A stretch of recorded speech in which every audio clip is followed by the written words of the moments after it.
Welcome back to the BCBA mock exam channel. Let me start with one of the most important questions any BCBA candidate can ask. What is actually on the BCBA exam? Because a lot of people study very hard, but they study in an unstructured way. They collect notes, flashcards, podcasts, and practice questions, but they never really organize their preparation around the actual exam blueprint. And that's a problem, because the BCBA exam is not random. It is built around domains. Those domains are weighted differently, and each one tests a different kind of knowledge and application. So in this lesson, we're going to break the exam down domain by domain. We'll look at what each area covers, about how many scored questions come from each one, which domains matter most in terms of weight, and most importantly, how that should change the way you study. The goal here is simple. Stop studying randomly and start studying by blueprint. Let's start with Domain A, which is Behaviorism and Philosophical Foundations. This domain is relatively small in exam weight, with about 8 scored questions, or roughly 5% of the exam. But even though it's smaller, it plays a foundational role. In other words, Domain A gives you the conceptual base that supports everything else. This domain includes the goals of behavior analysis as a science, philosophical assumptions such as determinism, empiricism, parsimony, and pragmatism, radical behaviorism, and the dimensions of applied behavior analysis. Let's define those terms briefly in a functional way. Determinism is the assumption that behavior occurs lawfully and is influenced by variables, not randomness. Empiricism emphasizes objective observation and measurement. Parsimony means we should rule out simpler explanations before jumping to more complex ones. Pragmatism focuses on whether an explanation or intervention works effectively in practice. So even though Domain A is not one of the heaviest domains, it matters because it shapes how you think like a behavior analyst. If your philosophical foundation is weak, higher-level domains become harder to understand. Next is Domain B, Concepts and Principles, and this is one of the highest-weighted areas on the exam, with about 24 scored questions, or around 14%. This domain is big because it contains the core language and mechanisms of behavior analysis. It includes behavior, response, and response class, respondent versus operant conditioning, schedules of reinforcement, reinforcement and punishment, stimulus control, motivating operations, verbal behavior, matching law, imitation, and observational learning. From a teaching perspective, this domain matters because these are not isolated definitions. They are the concepts that explain why interventions work. For example, if you do not really understand the difference between respondent and operant conditioning, or between reinforcement and punishment, then behavior change procedures in later domains will feel disconnected. So when you study Domain B, do not just memorize terms. Ask yourself how each principle affects behavior. This is a high-weight domain because it is the engine behind practical ABA. Domain C is Measurement, Data Display, and Interpretation, and it accounts for about 21 scored questions, or roughly 12% of the exam. This domain includes measurement types, graphing data, interpreting data, and procedural integrity. Measurement types may include direct measures, where the behavior itself is observed and recorded, indirect measures, where information comes from reports or rating scales, and product measures, where you measure the permanent product of behavior.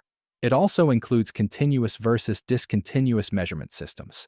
This slide also emphasizes 3 graph interpretation concepts that you absolutely need to know: level, trend, and variability. Level refers to the average value or general height of the data. Trend refers to the direction of the data over time, such as increasing, decreasing, or flat. Variability refers to how consistent or inconsistent the data points are. Candidates often lose points here not because the terms are unfamiliar, but because they don't slow down and visually analyze what the graph is showing. So for Domain C, your study should include looking at real graphs, not just reading definitions. Domain D is Experimental Design, and it includes about 13 scored questions, or around 7% of the exam. This domain is about how behavior analysts demonstrate functional relations and evaluate whether an intervention is actually producing change. You need to know independent and dependent variables, internal and external validity, and threats to internal validity. You also need to understand analytical approaches such as comparative analysis, component analysis, and parametric analysis. And then, of course, this domain includes key single-case experimental designs, such as reversal designs like ABAB, multiple baseline designs across subjects, settings, or behaviors, multi-element designs, and changing criterion designs. Here is the teaching point.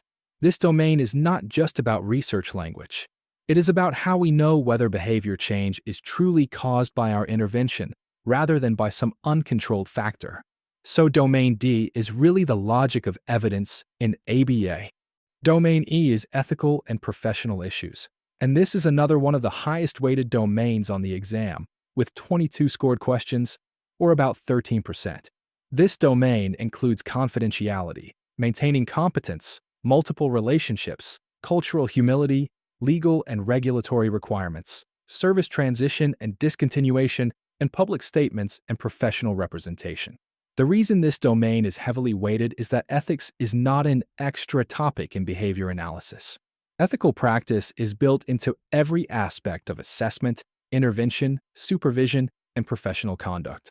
One of the most important points on this slide is the exam tip. Ethics questions are usually scenario-based. That means you cannot pass this domain by memorizing code phrases alone. You have to apply ethical principles to realistic situations. So when you study ethics, do not ask only, what does the code say? Also ask, how would I recognize the ethical issue in an actual practice scenario?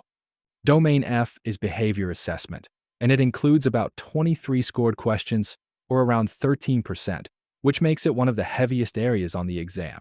This domain includes preference assessments, descriptive assessments, functional analyses, and data interpretation.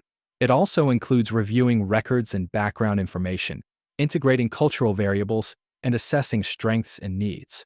The big idea here is that behavior analysts do not choose interventions blindly. Assessment comes first. That means before selecting a procedure, you need to understand what the behavior is, under what conditions it occurs, what function it may serve, and what learner strengths and contextual variables matter. This is why Domain F is so important. It bridges the gap between observing behavior and designing treatment. If you are weak in assessment, you will also struggle in intervention domains because treatment selection depends on assessment quality. Domain G is behavior change procedures, and at about 25 scored questions, or 14%, it is one of the most heavily weighted domains on the exam. This domain includes reinforcement procedures such as differential reinforcement, time-based reinforcement, and token systems. It also includes prompting and prompt fading, most to least and least to most prompting, skill-building procedures such as modeling, imitation, shaping, chaining, and trial-based teaching, and group or system-level procedures such as group contingencies, generalization, and maintenance. It also includes punishment procedures, along with understanding their side effects and ethical considerations. This is one of the most testable practical domains because it asks whether you understand not just what a procedure is, but when and why it should be used. In other words, Domain G is where conceptual knowledge turns into direct behavior change technology. So if someone asks, what do behavior analysts actually do to change behavior? This domain contains a large part of that answer.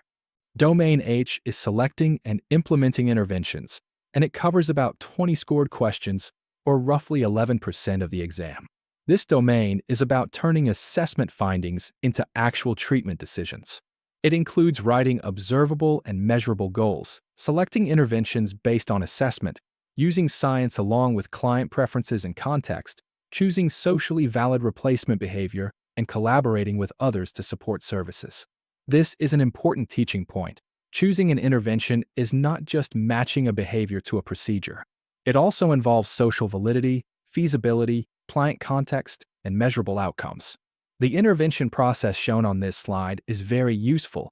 Assess, select, implement. That is a clean way to think about it. First, identify needs. Then choose the right intervention. Then implement and monitor it. So Domain H is really about clinical judgment.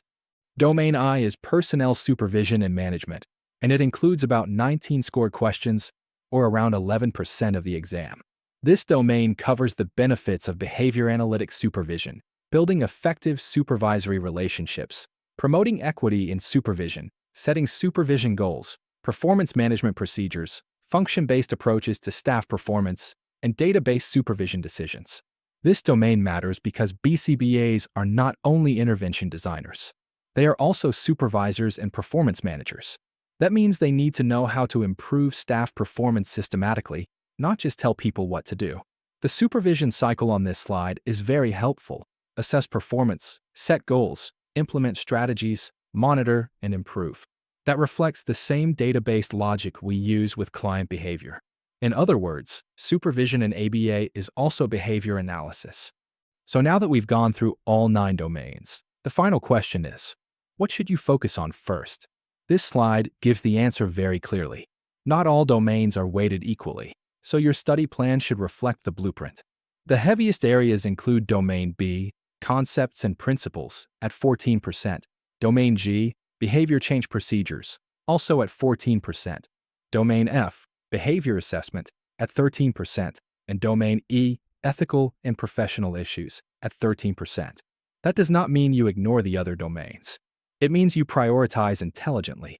Your study plan should follow the logic shown on this slide. Domains, then priority, then blueprint-based study strategy. So the final takeaway is this. The BCBA exam is broad, but it is not random. If you study by domain weight and by conceptual connection, your preparation becomes much more efficient. And if you want to practice exam-style thinking in a way that matches this blueprint approach, you can use www.bcbmockexam.com. As part of your preparation, the goal is not just to study harder. It's to study in a way that actually matches the exam.